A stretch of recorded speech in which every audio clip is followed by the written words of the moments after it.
In the small village on Kirkwood's edge, dawn broke quietly as sunlight seeped through green leaves and mist curled like soft smoke.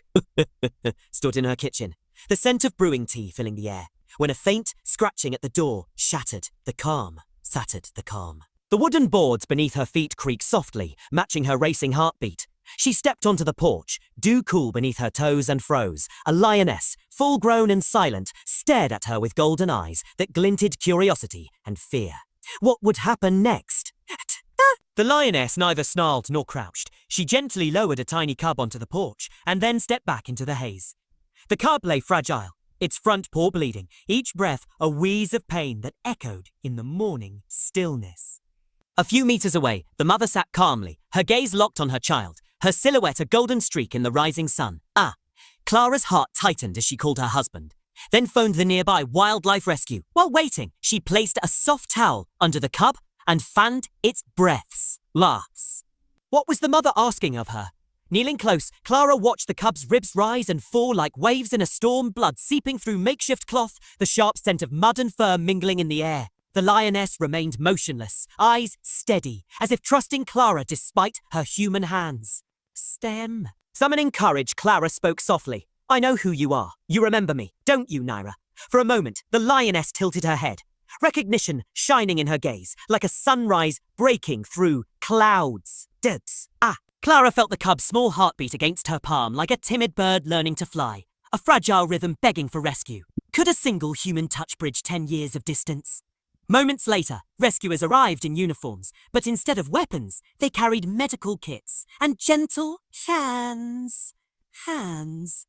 They lifted the cub carefully, its fragile body wheezing beneath the weight of their care, administering first aid before placing it in a padded crate. Naira rose and paced to the wooden fence, eyes imploring the humans not to take her child. One rescuer murmured, I've never seen a lion plead like that. Memories flooded Clara. Years ago at Addo Elephant National Park, she had saved a cub just like this. Would history repeat itself? Clara remembered discovering a cub caught in a steel trap, blood mixing with dust and the scent of earth and fear.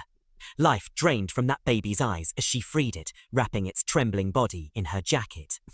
For 6 months, she fed it spoon by spoon, cleaned maggot-infested wounds, and whispered encouragement until it grew strong again. She named that cub Naira, a light of resurrection, and watched her bound back into the wild, tears on her cheeks as she let go. Clara never imagined they would meet again, much less that Naira would bring her own offspring back to this porch. A vet scanned the small collar on the rescued cub and revealed the impossible.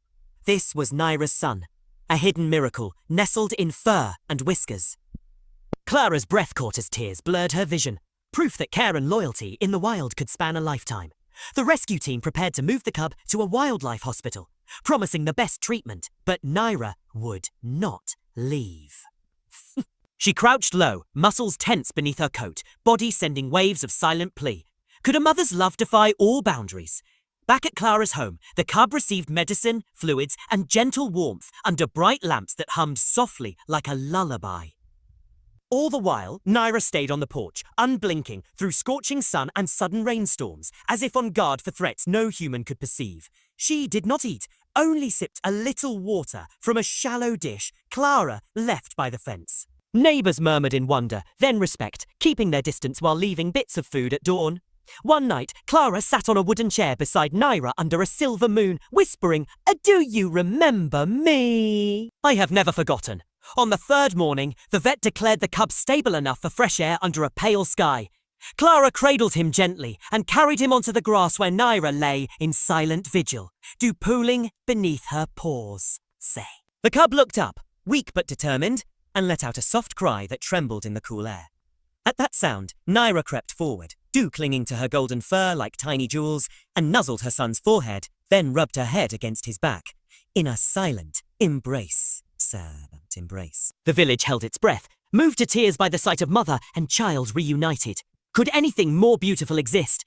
No roar signaled their farewell, just Naira's deep gaze meeting Clara's, filled with silent gratitude, shining like dawn's first light. Then, without turning back, Naira led her son off the porch, their bodies melting into the forest beyond the misty hills, coats blending with shadows and sunlit grass. Clara watched until only the rustling of leaves remained, her heart aching with both loss and joy.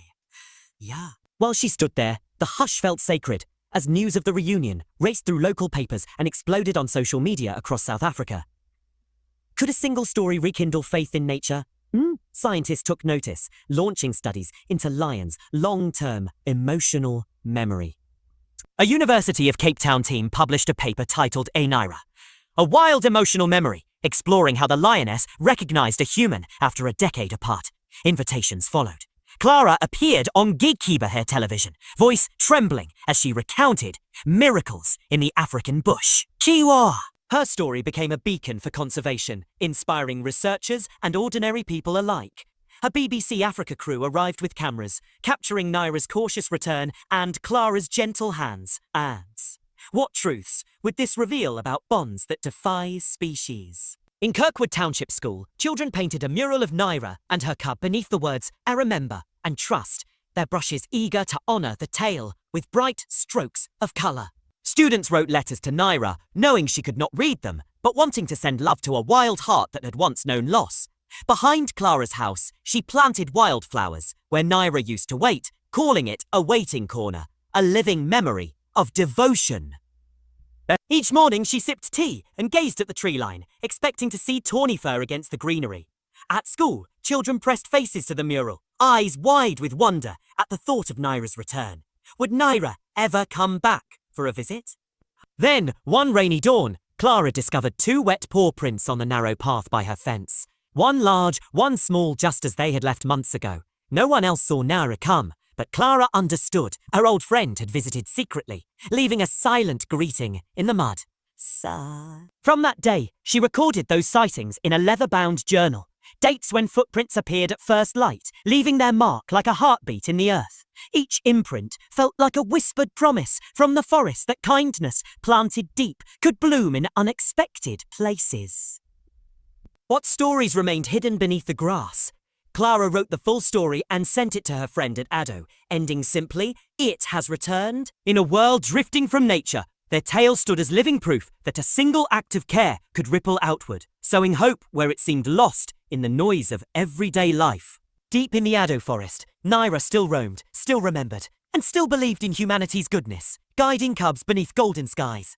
Thank you for sharing this journey. Please like and subscribe to the channel to keep these stories alive.